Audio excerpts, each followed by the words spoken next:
Hi everybody, Battle Him here. I wanted to talk about the importance of dogs for the treatment of traumatic stress or any sort of mood disorders, and particularly traumatic stress.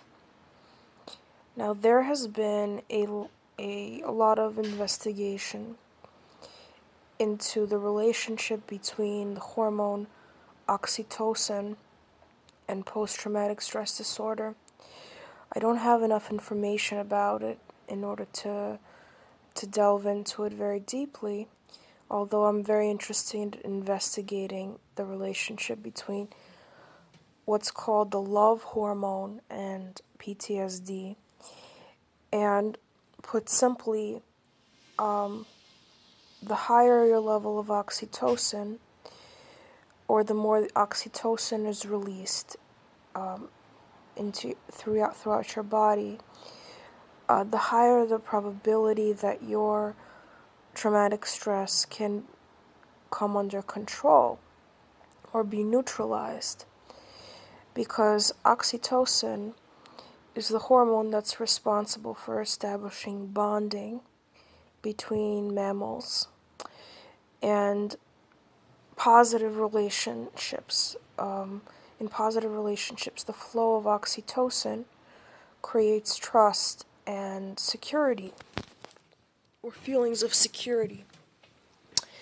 Now, for those of you that have traumatic stress after narcissistic relationships, you'll know that you have quite the opposite reaction to most people.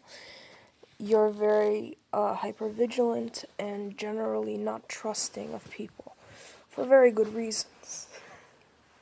For very good reasons, because the narcissist has manipulated your life and situations in such a way that you lose faith in people's judgments and loyalties towards you. It would be a lot easier if just the narcissist had an issue with you, or just the narcissist was saying something. But by virtue of the fact that they lie to everybody, they create the illusion that people are not trustworthy at all, because the people are acting from a place of misinformation and ignorance, and therefore, on some level, you still don't trust people because they haven't seen the narcissist for who they are.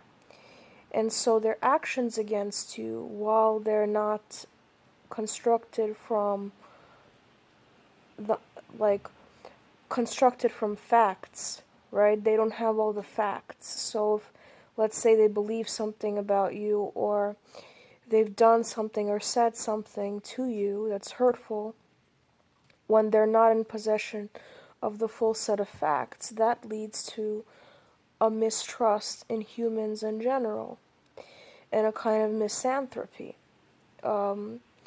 It's perfectly justifiable, in my opinion, because it's almost as if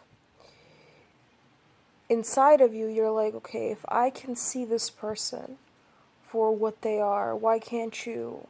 Why don't you believe me? Etc. So it creates a disconnect between you and people, between you and society. And that is something that is very difficult to remedy through the intellect, because trust is an emotional thing, okay? It exists through emotional memory.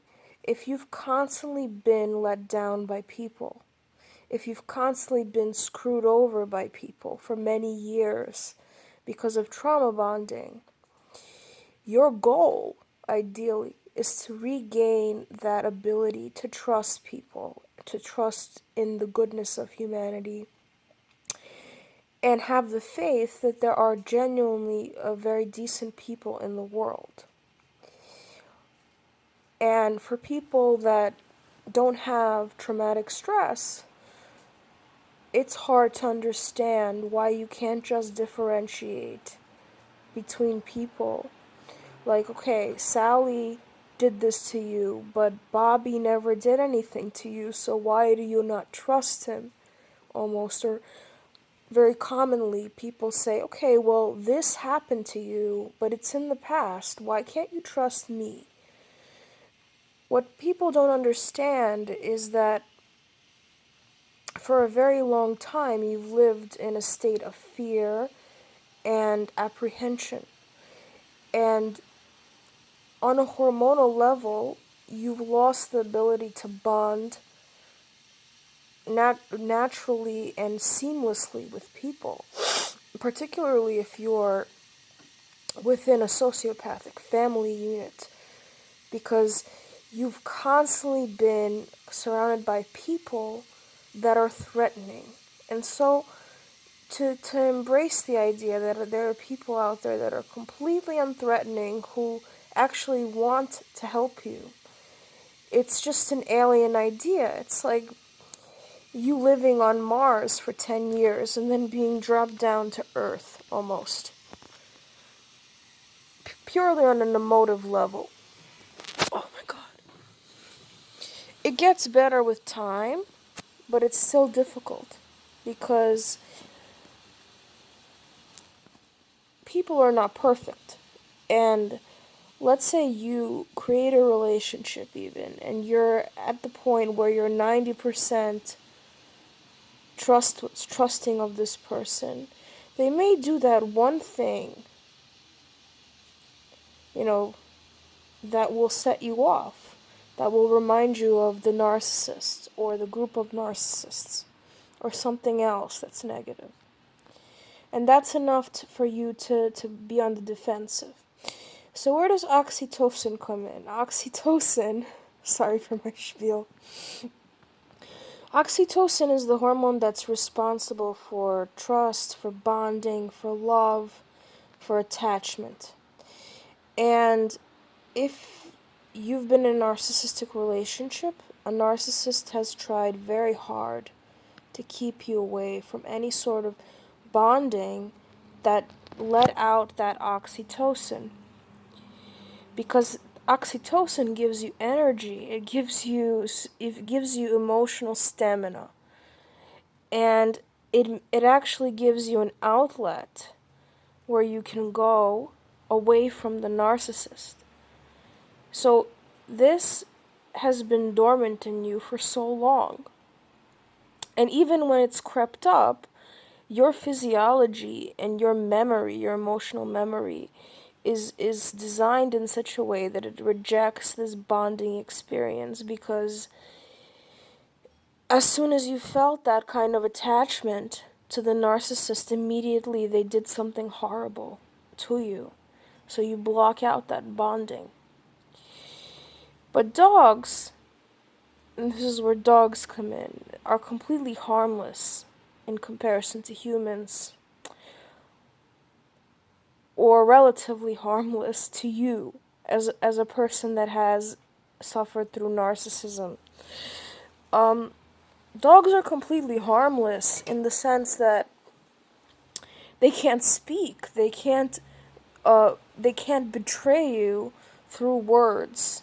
They can't slur you, they can't slander you, they can't do all of these horrible things that the narcissist has employed and has made people do within your inner circle to get you to the place where you don't trust.